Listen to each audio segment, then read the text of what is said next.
नमस्कार प्रिय विद्यार्थियों, कैसे हैं आप सभी। कॉम्पिटेटिव हिंदी क्लासेज में मैं दीपा चौधरी आपका एक बार फिर से बहुत बहुत स्वागत करती हूं। जैसा कि आप जानते हैं, हम 2004 का टीजीटी हिंदी का पेपर कर रहे हैं और इसके हमने 60 क्वेश्चन जो है वो कंप्लीट कर लिए हैं। अभी जो हम क्वेश्चन करने वाले हैं 61 से करेंगे। तो चलिए अपनी क्लास को शुरू करते हैं। नए इलाके में किसकी काव्य कृतियाँ हैं? नए इलाके में जो काव्य कृति है ये अरुण कमल की है। नए इलाके में केवल अपनी धार और पुतली में संसार तथा सबूत आदि समकालीन कवि अरुण कमल जी की काव्य पंक्तियां हैं। क से कबूतर, सुनो कारीगर उदय प्रकाश की काव्य कृतियां हैं। क्वानो नदी कविता संग्रह किसका है? ये क्वानो नदी जो है ये सर्वेश्वर दयाल सक्सेना जी का है। क्वानो नदी, खूंटियों पर टंगे लोग, जंगल का दर्द, एक सुनी नाव, गर्म हवा, काठ का कंटियाँ, बांस का पुल, नई कविता के प्रमुख कवि सर्वेश्वर दयाल सक्सेना के द्वारा लिखी गई काव्य कृतियां हैं। हरी घास पे क्षण भर, आंगन के पार द्वार, अरे ओ करुणामयी प्रभा, कितनी नाव में कितनी बार सांग और सागर मुद्रा, ये किसके हैं? ये अज्ञे जी के हैं। किसके हैं? अज्ञे जी की ये हैं। इत्यालम है इनकी और असाध्य वीणा भी इन्हीं की है। धरती मिट्टी की बारात, मैं उस जनपद का कवि हूँ, त्रिलोचन की तथा ओ अप्रस्तुत मान भारत भूषण अग्रवाल की प्रमुख काव्य कृतियाँ हैं। नेक्स्ट क्वेश्चन है, मगध कविता संग्रह के रचयिता कौन है? Shrikant Verma right answer. मगध है और जल साधर है, माया दर्पण है, भटका मेघ, दिन आरंभ आदि जो है नई कविता के समकालीन कवि श्रीकांत वर्मा जी की प्रमुख रचनाएं हैं। सीढ़ियों पर धूप में, आत्महत्या के विरुद्ध और हंसो हंसो जल्दी हंसो, लोग भूल गए आदि रघुवीर साहे जी की प्रमुख काव्य कृतियां हैं।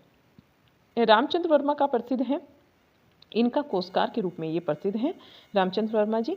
नेक्स्ट क्वेश्चन है, धर्मयुग पत्रिका के यशस्वी संपादक थे? धर्मयुग पत्रिका के जो यशस्वी संपादक थे वो धर्मवीर भारती थे। धर्मवीर भारती नामक साप्ताहिक पत्रिका के संपादक धर्मवीर भारती धर्मयुग के और धर्मवीर भारती हैं। इसके अतिरिक्त धर्मवीर भारती ने निष्कर्ष तथा आलोचना नामक पत्रिका का भी संपादन किया। अंधायुग, अनुप्रिया, ठंडा लोहा, देशांतर, सातगीत वर्ष इनकी काव्य कृतियां हैं। गुनाहों का देवता, सूरज का सातवां घोड़ा, धर्मवीर भारती के द्वारा लिखे गए उपन्यास तथा चांद का मुंह, चांद और टूटे हुए लोग, बंद गली का आखिरी मकान धर्मवीर भारती के कहानी संग्रह है। दीनमान पराग नामक जो पत्रिकाएं हैं ये सर्वेश्वर दयाल सक्सेना की हैं और हंस पत्रिका का संपादक किसने किया था? संपादन कार्य किया था राजेंद्र यादव ने। यानी दीनमान और पराग का संपादन सर्वेश्वर दयाल सक्सेना ने तथा हंस का संपादन राजेंद्र यादव ने। अब सूची 1 और 2 का मिलान करना है। ठीक है, क्या भूलूं क्या याद करूं किसकी है? हरिवंश राय बच्चन जी की है। क्या भूलूं क्या याद करूं, अशोक के फूल हजारी प्रसाद द्विवेदी का है। शेखर एक जीवनी किसका हुआ? अज्ञे का हुआ। राइट हो जाएंगे आपका। नेक्स्ट, ये आपने देख लिया। ठीक है, आगे चलते हैं। हिंदी शब्दानुशासन किसका है? देखिए क्वेश्चन आपका आ भी गया 2004 में और मैं जो टीजीटी पीजीटी आपको करा रही हूँ अपने दूसरे चैनल जिस पर मैं आपको स्पेशल यूपी टीजीटी और पीजीटी का पूरा सिलेबस यूट्यूब पर करा रही हूँ, तो वहाँ मैंने आज ही की क्लास में लिया है कि हिंदी जो शब्दानुशासन है ये किसकी रचना है? किशोरीदास वाजपेयी की है। और शब्दानुशासन किसकी है ये आप मुझे कमेंट बॉक्स में बताएंगे कि ये किसकी है। आप अगर पढ़ना चाहते हैं टीजीटी पीजीटी हिंदी साहित्य के संपूर्ण सिलेबस को तो मेरे साथ जुड़ना मत भूलिएगा युवान हिंदी अकादमी पर। वहाँ मैं आपको पूरा हिंदी सिलेबस करा रही हूँ, हिंदी का फ्री करा रही हूँ। बिल्कुल सारा का सारा सिलेबस आपको यूट्यूब पर अवेलेबल कराया जा रहा है और 2 क्लासेज उसकी जैसे ग्रामर और साहित्य 2 क्लासेज आपको यूट्यूब पर अवेलेबल होंगी। 6 क्लासेज हो चुकी हैं साहित्य की। ठीक है, रासो साहित्य पर हम आ चुके हैं, रास साहित्य जैन साहित्य तक हमने कंप्लीट कर लिया है। अगर आप जुड़ना चाहते हैं, अपने नोट्स बनाना चाहते हैं हैंड रिटन, तो मेरे साथ जुड़कर बनाइएगा। ठीक है, चलिएगा। श्री वेंकटेश्वर समाचार पत्र प्रकाशित होता है, तो ये कहाँ से प्रकाशित होता है? ये समाचार पत्र आपका बम्बई से प्रकाशित होता है और ऐसे ही काफ़ी सारे यहाँ पर बताया गया है कि कौन सा समाचार पत्र कहाँ से निकला, तो आप देख लीजिएगा, ये जरूरी है। श्री वेंकटेश्वर समाचार पत्र नामक जो मासिक पत्र था ये सन 1894 में बम्बई से प्रकाशित होना प्रारंभ हुआ। कलकत्ता से प्रकाशित होने वाले प्रमुख पत्रों में उदंत मातरण है, बंगदूत है, प्रजामित्र, मातरण, विशाल भारत आदि हैं और हिंदी प्रदीप, अभ्युदय, कर्मयोगी, मर्यादा, चांद इलाहाबाद से तथा माधुरी, सुधा आदि पत्र पत्रिकाएं लखनऊ से प्रकाशित होती थी। मध्यकालीन बोध का स्वरूप के लेखक कौन है? ये हजारी प्रसाद द्विवेदी जी हैं, मध्यकालीन बोध का स्वरूप, और ये मैंने काफ़ी बार पढ़ा दिया आपको, तो आगे चलिएगा। गोबर प्रेमचंद के किस उपन्यास का पात्र है? गबन का है और गबन के जो प्रमुख पात्र हैं होरी है, हीरा है, झुनिया है, राय साहब, खन्ना, मालती, मेहता। गोदान के अन्य प्रमुख पात्र हैं गोबर या फिर गोवर्धन कह लीजिए। गोदान उपन्यास का मुख्य पात्र होरी का लड़का है। नेक्स्ट क्वेश्चन है, भारतेंदु और हिंदी भाषा के विकास परंपरा के लेखक कौन है? भारतेंदु युग और हिंदी भाषा की विकास परंपरा, ये एक रचना है। इसके लेखक पूछा जाता है कौन है, तो ये रचना रामविलास शर्मा जी की है। रामविलास शर्मा जी जो है ये एक मार्क्सवादी आलोचक थे और देखिएगा, प्रगति, परंपरा, आस्था और सौंदर्य, प्रगतिशील साहित्य की समस्याएं, भाषा, साहित्य और संस्कृति, मार्क्सवाद और प्राचीन साहित्य, भाषा और समाज, नई कविता, अस्तित्ववाद, भारत के प्राचीन भाषा परिवार और हिंदी के आलोचनात्मक कृतियों की रचना की है। किसने की है? रामविलास शर्मा जी ने की है, ध्यान रखेंगे। कहानी और नई कहानी, कविता के नए प्रतिमान, छायावाद, दूसरी परंपरा की खोज आदि नामवर सिंह जी की आलोचनात्मक कृतियां हैं। श्रीलाल शुक्ल की रचना है। श्रीलाल शुक्ल की रचना है, कौन सी है ये बतानी है। राग दरबारी आपका राइट आंसर हो जाएगा। आगे चले। राग दरबारी, आदमी का जहर, अज्ञातवास, सीमाएं टूटती हैं, विश्रामपुर का संत, पहला पड़ाव और मकान श्रीलाल शुक्ल जी का चर्चित उपन्यास है। आषाढ़ का एक दिन, अंधेरे बंद कमरे, ना आने वाला कल, अंतराल आदि मोहन राकेश की कृतियां हैं। सारा आकाश राजेंद्र यादव की रचना है। निम्नलिखित में से कौन मार्क्सवादी विचारधारा का आलोचक नहीं है, ये आपको बताना है। तो विजयदेव नारायण शाही जो है ये मार्क्सवादी विचारधारा के आलोचक नहीं हैं। बाकी नामवर सिंह, रामविलास शर्मा तथा शिवदान सिंह चौहान हैं। आगे चलें। कुछ और भी इसमें जो प्रमुख लेखक हैं वे और भी हुए हैं, जिसके अंतर्गत आता है आपका प्रकाश चंद्र गुप्त तथा अमृत राय, नरेंद्र शर्मा बहादुर सिंह एवं डॉक्टर देवराज सिंह। ये हिंदी के प्रमुख मार्क्सवादी आलोचक थे। विजयदेव नारायण शाही ये मार्क्सवादी आलोचक नहीं है। ये कैसे हैं? ये नए समीक्षक हैं, हिंदी के प्रमुख नए समीक्षक हैं। इनमें से कौन आंचलिक उपन्यासकार है? कौन है जो आंचलिक उपन्यासकार हैं? नेक्स्ट यहाँ पर राही मासूम रजा, ये आंचलिक उपन्यासकार हैं। प्रमुख आंचलिक उपन्यासकारों में राही मासूम रजा कृत आधा गांव, शिवप्रसाद सिंह कृत अलग अलग वैतरणी, राजेंद्र यादव का है जंगल के फूल और विवेकी रॉय कृत क्या है? बबूल। ये फणीश्वर नाथ रेणु कृत मैला आंचल एवं प्रति परिकथा तथा नागार्जुन कृत ब्लाच नामा, रतिनाथ की चाची तथा बाबा बटेश्वर नाथ आदि दुखमोचन आदि महत्वपूर्ण है। पालगोमरा का स्कूटर कहानी के लेखक कौन है? ये उदय प्रकाश की कहानी है, पालगोमरा का स्कूटर। इसके अतिरिक्त इन्होंने दरियाई घोड़ा लिखी है, त्रिच लिखी है, अंत में प्रार्थना और पीली छतरी वाली लड़की, मोहनदास आदि कहानियों की रचना की है। स्वयं प्रकाश ने सूरज कब निकलेगा, आदमी जात का आदमी, अगली किताब उषा प्रियंवदा ने जिंदगी और गुलाब के फूल, फिर वसंत आया, कितना बड़ा झूठ आदि कहानियों की रचना की है। देहाती दुनिया किसका है? शिवपूजन साहे का। देहाती दुनिया किसका है? शिवपूजन साहे जी का है। ठीक है, और ये केवीएस में पूछा भी गया है, देखिएगा। ये हो गया आपका। इनको शिवपूजन साहे को भाषा के जादूगर के नाम से भी जाना जाता है। अतीत स्मृति उत्सव, रामलाल पंडित, श्रद्धांजलि के दो फूल आदि पद्मलाल पुन्नालाल बख्शी के निबंध है। कुछ और कुछ एवं पंचपात्र बख्शी जी के निबंध संग्रह हैं। आचार्य हजारी प्रसाद द्विवेदी शुक्लोत्तर युग के सर्वश्रेष्ठ निबंधकार हैं। कल्पलता, अशोक के फूल, कुटुच विरह, प्रवाह, विचार और वितर्क आदि आचार्य हजारी प्रसाद द्विवेदी जी के प्रमुख निबंध है। गेहूं और गुलाब रचना है। गेहूं और गुलाब जो रचना है ये बताना है, ये क्या है? ये देखिए, इनमें से कोई नहीं होगा जहां तक मुझे लग रहा है। गेहूं और गुलाब राइट आंसर आप अभी चेक कर लेते हैं। जी, आप बिल्कुल ठीक हैं। गेहूं और गुलाब क्या है? एक रेखा चित्र है। ठीक है, एक रेखा चित्र है। गेहूं और गुलाब, माटी की मूर्ति, लाल तारा, ये रामवृक्ष बेनीपुरी जी के द्वारा लिखे गए रेखा चित्र है। वही मैं कहूँ कि वहाँ पर रेखा चित्र नहीं था ऑप्शन में, तो कोई नहीं वाला ऑप्शन आपको लगाना था। श्री राम शर्मा, महादेवी वर्मा, रामवृक्ष बनारसी दास चतुर्वेदी, पदम सिंह शर्मा, कन्हैया लाल मिश्र, प्रभाकर, देवेंद्र सत्यार्थी, आचार्य चतुरसेन शास्त्री, उपेंद्र नाथ अस्क आदि हिंदी के प्रमुख संस्मरण लेखक हैं। नेक्स्ट क्वेश्चन है, निषाद बांसुरी की रचना विधा है। निषाद बांसुरी जो है ये एक ललित निबंध है। क्या है? ललित निबंध है।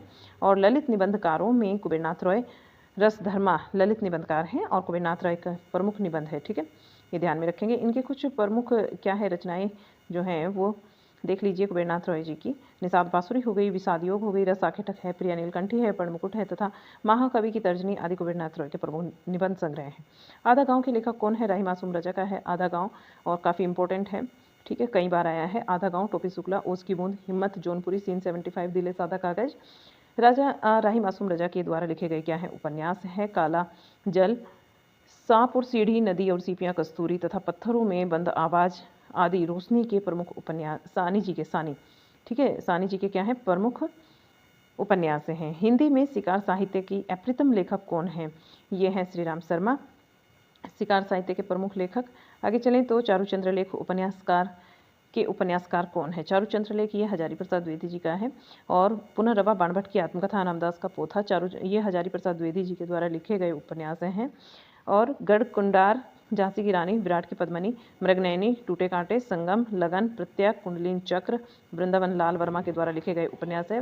रेखा चित्र, बुले बिसरे चित्र, टेढ़े मेढ़े रास्ते सभी नचावत राम गोसाई, सामर्थ्य और सीमा भगवती चरण वर्मा जी के उपन्यास है। गली आगे मुड़ती है, ये किसका है? ये है आपका शिव प्रसाद सिंह जी का। गली आगे मुड़ती है, अलग अलग वैतरणी, दिल्ली दूर है, औरत के लिए औरत, कोहरे में युद्ध और वैश्वानर, सैलूस तथा नीला चांद आदि शिव प्रसाद सिंह जी के द्वारा लिखे गए उपन्यास है।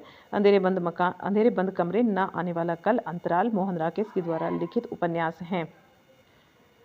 काला जल, काला जल की बात करते हैं। काला जल जो है ये कथानक किस समस्या से संबंधित है? ये स्त्री उत्पीड़न से संबंधित है। काला जल सांप और सीढ़ी, नदी और सीपियाँ, कस्तूरी पत्थरों में बंद आवाज़, गुलसेर खासानी जी के चर्चित उपन्यास हैं। नेक्स्ट है पृथ्वीराज की आंखें शीर्षक नाटक के रचयिता कौन हैं? यहाँ पृथ्वीराज की आंखें जो है राम कुमार वर्मा का है। और राम कुमार वर्मा जो है एकांकी नाटककारों में से एक हैं। पृथ्वीराज की आंखें, रेशमी टाई, चारुमित्रा, बादल की मृत्यु, सप्तकिरण, रजत रश्मि, रिमझिम, इंद्रधनुष, पंचजन्य, कौमुदी महोत्सव, मयूरपंख आदि राम कुमार वर्मा के द्वारा लिखे गए प्रमुख एकांकी नाटक हैं। अशोक चक्रव्यूह, अपराजिता, लक्ष्मी नारायण मिश्र के प्रमुख एकांकी हैं। हंगर स्ट्राइक, सप्त रश्मि, एकादशी, पंचभूत, चतुष्पद आदि सेठ गोविंदास के द्वारा लिखित अभिनव एकांकी। स्त्री का हृदय, बड़े आदमी की मृत्यु, धूम शिखा। 4 एकांकी, पर्दे के पीछे, आवाज का आदमी, क्रांति, 10,000 आदि उदय शंकर भट्ट जी के द्वारा लिखे गए एकांकी हैं। नेताजी कहिन के लेखक कौन है? नेताजी कहिन के लेखक है मनोहर श्याम जोशी।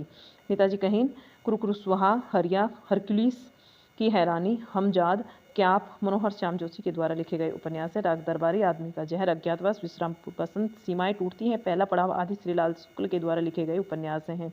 खुदा सही सलामत है, ABCD रविंद्र कालिया के उपन्यास हैं। नेताजी कहिन मनोहर श्याम जोशी का व्यंग्य संग्रह है। निम्नलिखित उपन्यासों में प्रेमचंद जी का अंतिम उपन्यास कौन सा है? प्रेमचंद जी का जो अंतिम उपन्यास है वो है गोदान। ये कई बार बता चुकी हूँ। तो आगे चलिए, टेढ़े मेढ़े रास्ते के लेखक कौन है? टेढ़े मेढ़े रास्ते किसका है?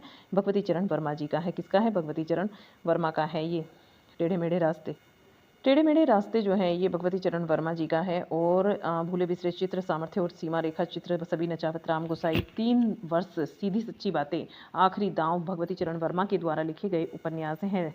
झांसी की रानी, मृगनयनी, टूटे कांटे, संगम, लगन, प्रत्यागत, कुंडलिनी चक्र आदि वृंदावन लाल वर्मा के द्वारा रचित उपन्यास हैं। माँ, भिखारिणी और विश्वंभर नाथ शर्मा कौशिक के उपन्यास हैं। इंदुमती कहानी के लेखक कौन है? इंदुमती कहानी के लेखक बताना है किशोरीलाल गोस्वामी की कहानी है इंदुमती। और ये जो कहानी है इसे हिंदी की प्रथम कहानी भी माना गया है। इसका प्रकाशन जो है 1900 में होता है सरस्वती पत्रिका में। 11 वर्ष का समय आचार्य शुक्ल जी के द्वारा लिखी गई कहानी है। लाला भगवान दीन की कहानी का नाम है प्लेग की चुड़ैल। बुद्धू का कांटा कहानी के लेखक कौन है? बुद्धू का कांटा कहानी गुलेरी जी की है और इन्होंने 3 ही कहानी लिखी हैं। उसने कहा था बुद्धू का कांटा और सुखमय जीवन। इन गुलेरी जी की ये प्रमुख 3 कहानियाँ हैं। हिंदी की सर्वश्रेष्ठ कहानी उसने कहा था है, जिसकी रचना 1915 में होती है और सरस्वती पत्रिका में ये प्रकाशित होती है। चिंगारियाँ, शैतान मंडली, इंद्रधनुष, दुख रोज, आग, चॉकलेट आदि पांडे बेचैन शर्मा, उग्र की, कफन, बूढ़ी काकी, ईदगाह, भाई, बड़े भाई साहब, पूस की रात, पंच परमेश्वर, शतरंज के खिलाड़ी प्रेमचंद की तथा रक्षाबंधन, विधवा कर्तव्य, बल्ब, विद्रोह और पतित पावन आदि विश्वंभरनाथ शर्मा जी की प्रमुख कहानियां हैं। निम्नलिखित में से कौन सा उपन्यास नागार्जुन जी का नहीं है? नागार्जुन का प्रतिपरिकथा नहीं है। प्रतिपरिकथा इनका नहीं है क्योंकि प्रतिपरिकथा, मेला आचज, जुलूस, दीर्घ तपा, कितने चौराहे, कलंक मुक्ति, पलटू बाबू रोड आदि आंचलिक उपन्यासकार फणीश्वरनाथ रेणु जी के हैं। नागार्जुन के द्वारा लिखे गए उपन्यास है रतिनाथ की चाची और ब्लाचनामा, वरुण के बेटे, दुख मोचन। दुलाई वाली कहानी के रचनाकार कौन है? दुलाई वाली कहानी किस विधा की रचना है ये बताना है। ये वैसे दुलाई वाली जो है कहानी बंग महिला की है। राजेंद्र बाला घोष इनका नाम था, बंग महिला जी का। और ये क्या है? एक कहानी है। क्या है? एक कहानी है। वही हमने पढ़ा, क्वेश्चन को दिमाग में कहानी था कि ये कहानी किसकी है, लेकिन यहाँ पर विधा बतानी थी। ठीक है, ये 1907 में महावीर प्रसाद द्विवेदी जी की पत्रिका सरस्वती में प्रकाशित होती है। और मुंशी इंशाअल्लाह खां के द्वारा लिखी गई रानी केतकी की कहानी शिव प्रसाद सितारे हिंद ने राजा भोज का सपना लिखी। किशोरीलाल गोस्वामी ने इंदुमती लिखी है। आगे चलें तो मृगनयनी उपन्यासकार के रचनाकार कौन है? मृगनयनी जो उपन्यास है ये वृंदावन लाल शर्मा जी का है और मृगनयनी, झांसी की रानी, गढ़कुंडार, विराट की पद्मिनी, प्रत्यागत, कुंडलिनी चक्र वृंदावन लाल वर्मा की औपन्यासिक कृतियां हैं। वैशाली की नगर वधु, व्यम रक्षामय, सोमनाथ, आलमगीर, सोना, खून और रक्त की प्यास, आत्मदाह, अमर, अभिलाषा, मंदिर की नर्तकी, अपराजिता, नरमेघ आदि जो है आचार्य चतुरसेन शास्त्री जी के उपन्यास है। कब तक पुकारूं, मुर्दे का टीला और चीवर, रहा ना रुकेगी, अंधेरे के जुगनू, रोंदे हुए हुजूर, घरोंदे रोंदे घरोंदे और हुजूर, विषाद मठ, आखिरी आवाज़, प्रोफेसर आंगे राघव के उपन्यास है। आवारा मसीहा ये किसकी जीवनी पर आधारित है? ये किसकी जीवनी पर है? शरतचंद्र जी की। किसकी जीवनी है? ये विष्णु प्रभाकर जी की जीवनी है, लेकिन आधारित किस पर है? शरतचंद्र जी की जीवनी पर है। ये मैं बता चुकी हूँ कई बार, तो आगे चलते हैं। ठीक है, मेरा जीवन यात्रा किसकी है? आत्मकथा मेरा जीवन यात्रा ये राहुल सांकृत्यायन जी की है और ये भी वैसे बता चुकी हूँ। मेरा जीवन यात्रा मेरे जीवन पर महावियोगी हरि कुछ आप बीती कुछ जग बीती भारतेंदु हरिश्चंद्र के द्वारा और निज वृतांत अंबिकादत्त व्यास के द्वारा तथा परिवारजक की प्रजा शांति प्रिय द्विवेदी के द्वारा सिंहावलोकन यशपाल द्वारा मेरी असफलताएं गुलाब राय के द्वारा लिखी गई आत्मकथाएं हैं। एक बूंद सहसा उछली की रचना विधा क्या है? ये एक यात्रा वृतांत है। एक बूंद सहसा उछली और किसका है? एक बूंद सहसा उछली, अरे ये वार याद रहेगा, अज्ञे जी के द्वारा लिखी गई यात्रा वृतांत है। हरि घाटी ये रघुवंश के द्वारा, अप्रवासी की यात्राएं डॉक्टर नगेंद्र के द्वारा, चिड़ों पर चांदनी निर्मल वर्मा के द्वारा, आखिरी चट्टान तक मोहन राकेश द्वारा तथा मेरी लद्दाख यात्रा राहुल सांकृत्यायन के द्वारा लिखे गए यात्रा वृतांत हैं। नित प्रति पुण्य रहे आनन ओप उजास में कौन सा अलंकार है? अलंकार यहाँ अतिशयोक्ति है। ठीक है, अतिशयोक्ति का मतलब क्या होता है? जहाँ किसी बात को बढ़ा चढ़ाकर वर्णन किया जाता है, सीमा या मर्यादा का जहाँ उल्लंघन हो वहाँ अतिशयोक्ति अलंकार होता है। नेक्स्ट क्वेश्चन है कि अवधि का निजी छंद क्या है? अवधि का जो निजी छंद है, अवधि का निजी छंद कौन सा होता है? अवधि का बरवई होता है निजी छंद। आगे देखिएगा बरवई में क्या है, एक बार ये जान लीजिएगा। बरवई छंद जो है ये अर्ध समात्रिक छंद है और इसके विषम चरणों में यानी कि पहले और तीसरे चरण में 12-12 तथा सम चरणों में, सम चरण होते हैं दूसरा और चौथा, उसमें 7-7 मात्राएं होती है। सम चरणों के अंत में प्राय जगण तगण पड़ता है। नेक्स्ट है कनक कनकते सोगुनी मादक तादिकाई, ये शायद मुझे नहीं लगता कि अभी भी बताना पड़ेगा आपको कौन सा है, यमक अलंकार हो जाएगा। नेक्स्ट ध्वन्यालोक किस तत्व से संबंधित ग्रंथ है? ध्वन्यालोक बताना है तो ये ध्वनि से संबंधित ग्रंथ है और है किसका? आनंद वर्धन जी का है ध्वन्यालोक। ठीक है, आनंद वर्धन ने अपने ध्वन्यालोक ग्रंथ में ध्वनि को काव्य का विशिष्ट तत्व बताया है। रस सिद्धांत की सर्वप्रथम उत्तर आचार्य भरतमुनि ने अपनी नाट्यशास्त्र कीर्ति में किया है। भरतमुनि की यानी नाट्यशास्त्र है भरतमुनि की कीर्ति। नेक्स्ट, निम्नलिखित में से कौन सा छंद दोहा का विपरीत छंद है? सोठा होता है दोहा का विपरीत और यहाँ पर दिया हुआ नहीं है तो डी आंसर लगा देंगे। नेक्स्ट, चौपाई छंद में मात्राओं की संख्या कितनी होती है? चौपाई छंद के प्रत्येक चरण में 4 चरण होते हैं और प्रत्येक चरण में कितनी 16-16 मात्राएं होती हैं। नेक्स्ट है कि कमल नयन में कौन सा समास है? कमल नयन में कर्मधारय समास होता है। कमल और नयन विशेष्य और विशेषण है। लाभ हानि में कौन सा समास है? लाभ और हानि यहाँ पर द्वंद्व समास होगा। ठीक है, तो यहाँ भी आपका इनमें से कोई नहीं, आप डी को लगा देंगे क्योंकि यहाँ पर क्या होगा? द्वंद्व समास होगा। संविधान के अनुच्छेद 351 में किस विषय का वर्ण्य विषय है ये? तो ये है आपका हिंदी भाषा के विकास से संबंधित, डी हो जाएगा। ये पढ़ा चुकी हूँ। ब्रजभाषा है, ब्रजभाषा कौन सी भाषा के अंतर्गत आती है? ब्रजभाषा जो है ये पहाड़ी नहीं, पश्चिमी हिंदी के अंतर्गत आती है ब्रजभाषा। तो भाई ब्रजभाषा खड़ी बोली, कोरवी, बुंदेली, हरियाणवी, कन्नौजी आदि जो हैं ये प्रमुख बोलियां हैं हिंदी की। अवधी, बघेली, छत्तीसगढ़ी पूर्वी हिंदी के अंतर्गत आती है। गढ़वाली, कमाऊनी, नेपाली, पहाड़ी हिंदी के अंतर्गत आती है। मगी, मैथिली, भोजपुरी जो है ये बिहारी हिंदी के अंतर्गत आती है। बाकी जो बचती है वो राजस्थानी की बच जाती है। निम्नलिखित में से कौन सा शब्द पुल्लिंग है? पुल्लिंग बताना है तो वह जो है यहाँ पर पुल्लिंग है। आगे चलें, आगे देखते हैं। अगला जो क्वेश्चन है 125 क्वेश्चन है इसके अंतर्गत। यहाँ देखिएगा जलज, जलधि ये समुद्र का होता है। इसके अर्थ बताने हैं। जल्दी समुद्र का होता है, जलद द बादल का होता है और जलद जो है वो कमल का होता है। इस तरीके से आप लगा लेंगे। नेक्स्ट, निम्नलिखित में से शुद्ध शब्द बताना है कौन सा है? शुद्ध शब्द तो पूजनीय हो जाएगा आपका। नेक्स्ट है निम्नलिखित में से शुद्ध शब्द है, शुद्ध शब्द बताना है ना, तो जिजीविषा होता है यहाँ पर। कौन से वाला जिजीविषा होगा आपका? ये वाला। नेक्स्ट है स्वार्थ का विलोम, स्वार्थ का विलोम होता है परमार्थ, स्वार्थ परमार्थ। नेक्स्ट निम्नलिखित में से वर्तनी की दृष्टि से शुद्ध शब्द का चयन कीजिए। तो वर्तनी की दृष्टि से शुद्ध शब्द बताना है और यहाँ पर हो जाएगा आपका परिपार्श्विक जो है ये शुद्ध शब्द होगा, बाकी गलत लिखे हुए हैं। तो आगे चलिएगा, ये मेरे ख्याल से अब लास्ट होगा। निम्नलिखित में से कौन सा शब्द गंगा का पर्यायवाची नहीं है? गंगा का पर्यायवाची कौन सा नहीं है? यहाँ पर सरिता नहीं है। ठीक है, सरिता किसका पर्यायवाची है? ये गंगा के जो पर्यायवाची होते हैं ये नदी का है। सरिता तो आपका नदी का हो गया, ठीक है। और बाकी गंगा के देव, पगा, जानवी, सुरसरी ये गंगा के पर्यायवाची हैं। निम्नलिखित में से शुद्ध वाक्य को चुनिए। शुद्ध वाक्य चुनना है आपको। राम ने रोटी खाई है, ये शुद्ध हो जाएगा। नेक्स्ट, निम्नलिखित शब्दों में से कौन सा शब्द को चुनना है? शुद्ध शब्द को। तो शुद्ध शब्द को चुनना है इनमें से जहाँ अधनय और बिंदी हो वही शुद्ध होता है संन्यास में। बाल्टी शब्द कैसा है? बाल्टी जो है एक विदेशज शब्द है। खेत रहने का मुहावरा अर्थ क्या होता है? खेत रहना मुहावरे का अर्थ होता है युद्ध में शहीद होना। ठीक है। नेक्स्ट, ना मन तेल होगा ना राधा नाचेगी, इसका क्या मतलब होता है? नो मन तेल होगा ना राधा नाचेगी। जी से काम चुराना, मन लगाकर काम करना, बुरा ना नहीं, असंभव कार्य करना। ठीक है, काम ये हो जाएगा आपका।